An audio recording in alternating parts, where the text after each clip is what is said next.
നമസ്കാരം. നമ്മളിന്ന് ഗോചരം വേദം എന്ന ഒരു ടോപ്പിക്കിനെ കുറിച്ച് റെക്കോർഡഡ് വേർഷൻ ചെയ്യാമെന്ന് പറഞ്ഞിട്ടുണ്ടായിരുന്നു. അപ്പോൾ അതിൻ്റെ കാര്യങ്ങളാണെന്ന് പറയുന്നത്. ഇപ്പോൾ നമ്മൾക്കറിയാം, മിക്ക ആളുകളും ഈ മെയ് മാസം 1-ാം തീയതി എന്നെ വിളിച്ചു ചോദിച്ചിരുന്നു. അതേപോലെ ഒരുപാട് യൂട്യൂബ് വീഡിയോക്കാർക്ക് പറയാനേ ഒന്നേ ഒരു ഉണ്ടാവുള്ളൂ: വ്യാഴമാറ്റം. എവിടെ നോക്കിയാലും വ്യാഴമാറ്റം. കാരണം വ്യാഴം മാറിയിട്ടുണ്ടെങ്കിൽ ഫലം കിട്ടും, ഇപ്പോൾ ലോട്ടറി അടിക്കും, അങ്ങനെയൊക്കെയുള്ള ഓരോ ചിന്താഗതിക്കാരാണ് ഉള്ളത്, അല്ലേ? അപ്പോൾ വ്യാഴമാറ്റം കൊണ്ട് എല്ലാവർക്കും ഫലം ഉണ്ടാവുമോ, അല്ലേ? വ്യാഴത്തിൻ്റെ സർവാഭിഷ്ട സ്ഥാനമായിട്ടുള്ള 11-ാം ഭാവമാണ്. പക്ഷേ അവിടെ നിന്നാൽ ചില ആളുകൾക്ക് പെട്ടെന്ന് ഫലമാവണമെന്നില്ല. അങ്ങനെയുള്ള കാര്യങ്ങളാണ് നമ്മൾ ഈ ഗോചര വിഭാഗത്തിൽ പെടുത്തിയിരിക്കുന്നത്. വേദവും ഗോചരവും എന്നുള്ളതാണ്. ഇത് മിക്ക ആളുകൾക്കും അറിയില്ല ഇതിനെക്കുറിച്ച്. എന്താണ് വേദം ഗോചരെന്ന് അറിയാം, പക്ഷേ എല്ലാവരും ഈ വേദത്തെക്കുറിച്ച് വിസ്മരിച്ചു കൊണ്ടാണ് ഓരോ യൂട്യൂബ് വീഡിയോകളൊക്കെ ഇട്ടിട്ടുള്ളത്. മനസ്സിലാക്കുക. അപ്പോൾ എന്താണ് ഈ ഗോചരം എന്ന് പറയണത്? ഗോചരം എന്ന് പറയണത് ചരിക്കുന്നത് എന്നർത്ഥം. ഓരോ മാസവും നമ്മൾക്ക് ആദ്യത്തെ സൂര്യൻ്റെ ഗോചരം തന്നെ എടുക്കാം. എന്താണ്?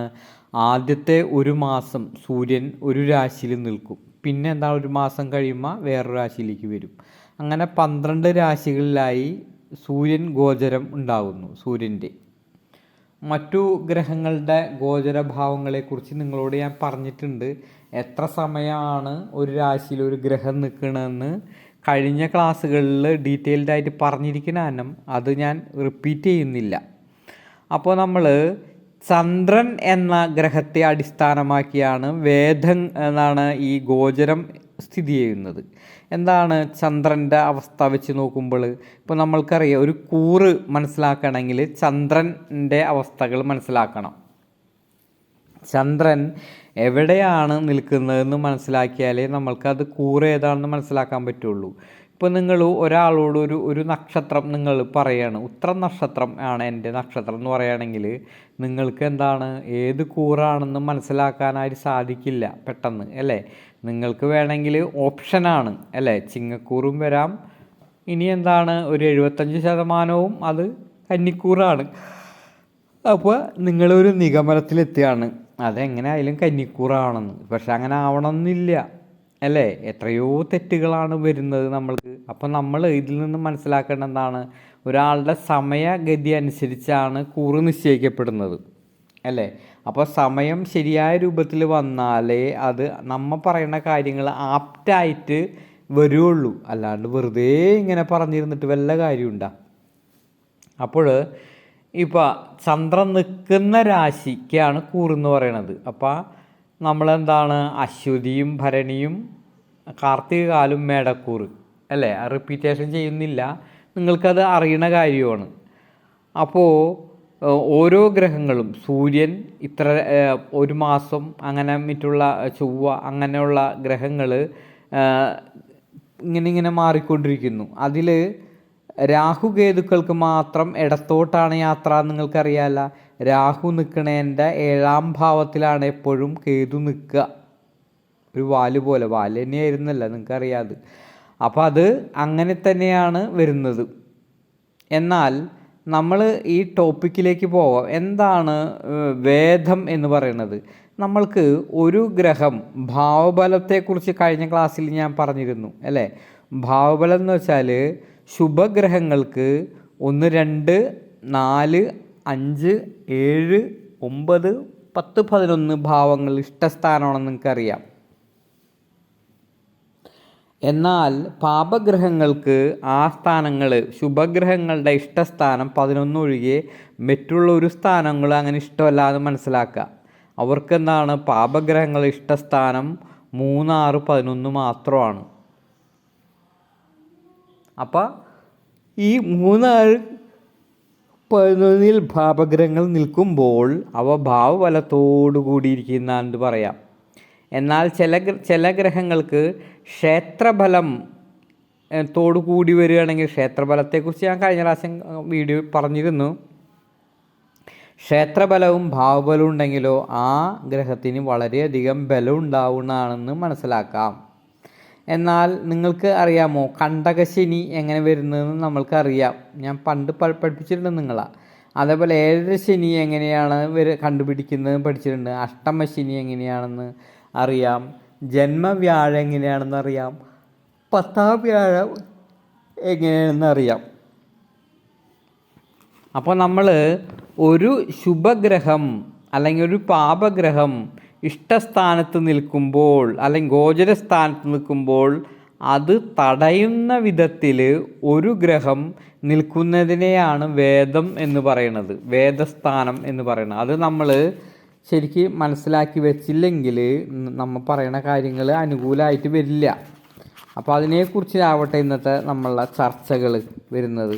അപ്പോൾ കഴിഞ്ഞ ഗൂഗിൾ മീറ്റിൻ്റെ കാര്യത്തിൽ നിങ്ങൾ ഒരു തീരുമാനം ഉണ്ടാക്കണം. കാരണം ഗൂഗിൾ മീറ്റിൽ പാർട്ടിസിപ്പേഷൻ വളരെ കുറച്ചാണ് ഉണ്ടായിരുന്നത് കഴിഞ്ഞ പ്രാവശ്യങ്ങളിലൊക്കെ.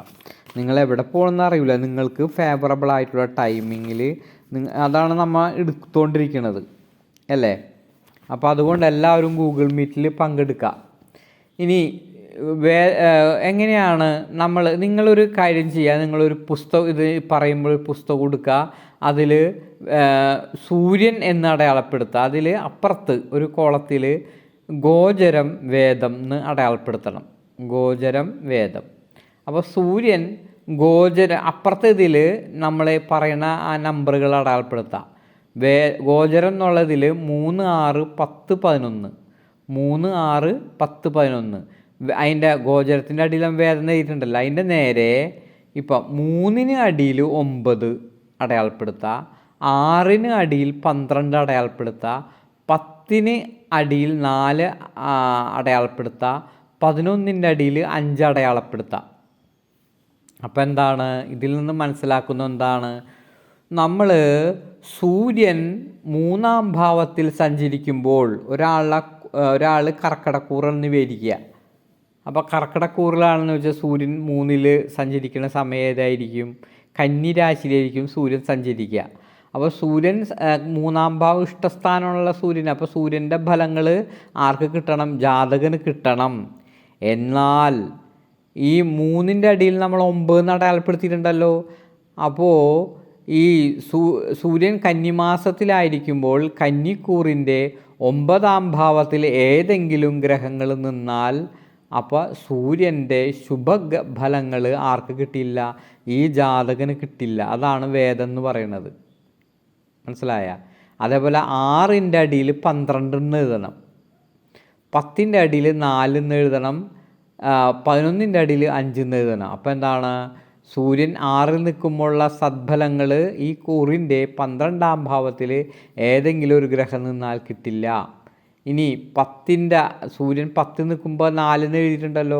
അപ്പോൾ എന്നാൽ സൂര്യൻ 10 നിൽക്കുമ്പോൾ ഒരാൾ ജനിക്കുമ്പോൾ ആ കൂറിൻ്റെ 4-ാം ഭാവത്തിൽ ഏതെങ്കിലും ഗ്രഹങ്ങൾ നിന്നാൽ വേദമായിട്ട് മാറും, ഫലങ്ങൾ കിട്ടില്ല. അതേപോലെ സൂര്യൻ 11 നിൽക്കുമ്പോൾ സദ്ഫലങ്ങൾ ഉണ്ടാവണമല്ലോ. അപ്പോൾ അതിൽ 5-ാം ഭാവത്ത് കൂറിൻ്റെ 5-ാം ഭാവത്തിൽ ഏതെങ്കിലും ഗ്രഹങ്ങൾ നിന്നാൽ ഫലങ്ങൾ കിട്ടില്ല. ഉദാഹരണമായിട്ട് പറയുകയാണെങ്കിൽ സൂര്യൻ 11-ൽ നിൽക്കണമെന്ന് വിചാരിക്കുക. കന്നിക്കൂറുകാരൻ സൂര്യൻ 11-ൽ നിൽക്കുമ്പോൾ കർക്കിടത്തിൽ സൂര്യൻ നിന്നാൽ നല്ല ഫലങ്ങൾ കിട്ടണം.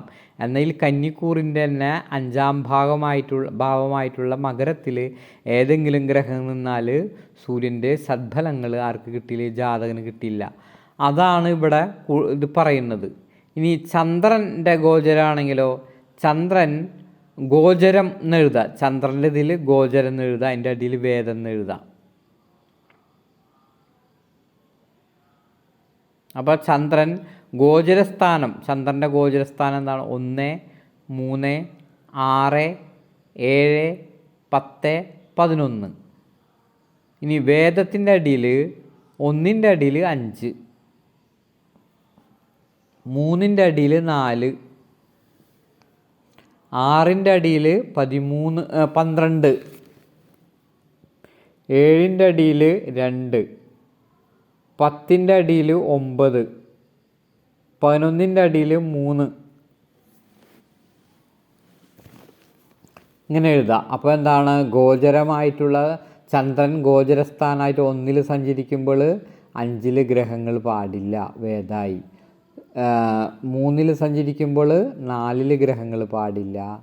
6-ൽ സഞ്ചരിക്കുമ്പോൾ 12-ൽ ഗ്രഹങ്ങൾ പാടില്ല. 7-ൽ സഞ്ചരിക്കുമ്പോൾ 2-ൽ ഗ്രഹങ്ങൾ പാടില്ല. 10-ൽ സഞ്ചരിക്കുമ്പോൾ 9-ൽ ഗ്രഹങ്ങൾ പാടില്ല. ചന്ദ്രൻ 11-ൽ സഞ്ചരിക്കുമ്പോൾ കൂറിൻ്റെ 3-ൽ ഗ്രഹങ്ങൾ പാടില്ല. അപ്പോൾ വേദായി. ഇനി ചൊവ്വയുടെ കാര്യം. ചൊവ്വയുടെ ഗോചരസ്ഥാനം 3, 6, 11 ഇഷ്ടസ്ഥാനങ്ങളാണ്. വേദസ്ഥാനം 3-ൻ്റെ അടിയിൽ 12, 6-ൻ്റെ അടിയിൽ 9, 11-ൻ്റെ അടിയിൽ 5. അപ്പോൾ 3-ാം ഭാവത്തിൽ സഞ്ചരിക്കുമ്പോൾ 12-ൽ ഗ്രഹങ്ങൾ പാടില്ല കൂറിൻ്റെ. 6-ൽ സഞ്ചരിക്കുമ്പോൾ 9-ാം ഭാവത്തിൽ ഗ്രഹങ്ങൾ പാടില്ല. 11-ൽ സഞ്ചരിക്കുമ്പോൾ 5-ൽ ഗ്രഹങ്ങൾ പാടില്ല. ഇനി ബുധൻ്റെ ഗോചരസ്ഥാനം 2-ന് ഇപ്പോൾ ഗോചരം എന്നുള്ളിടത്ത് നേരെ എഴുതാം. 2, 4, 6, 8, 11, 10, 11. ഒന്നും കൂടി പറയാം. 2, 4, 6, 8, 10, 11.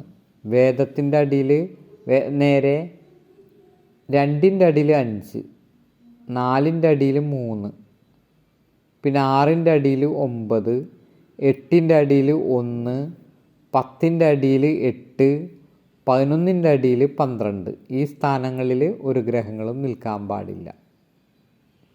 ഇനി വ്യാഴൻ ഗോചരസ്ഥാനം. വ്യാഴൻ്റെ ഗോചരസ്ഥാനങ്ങൾ ഏതാണ്? 2, 5, 7, 11. സോറി, ഒന്നും കൂടി പറയാം. 2, 5, 7, 9, 11 ആണ് കേട്ടോ. 2, 5, 7, 9, 11. വേദസ്ഥാനം 2-ൻ്റെ അടിയിൽ 12 ആണ്. 5-ൻ്റെ അടിയിൽ 4, 7-ൻ്റെ അടിയിൽ 3, 9-ൻ്റെ അടിയിൽ 10, 11-ൻ്റെ അടിയിൽ 8. ഇങ്ങനെ വരും. ഇനി റിപ്പീറ്റേഷൻ ഞാനത് പറയുന്നില്ല, നിങ്ങൾക്കറിയാം. ഇനി ശുക്രൻ്റെ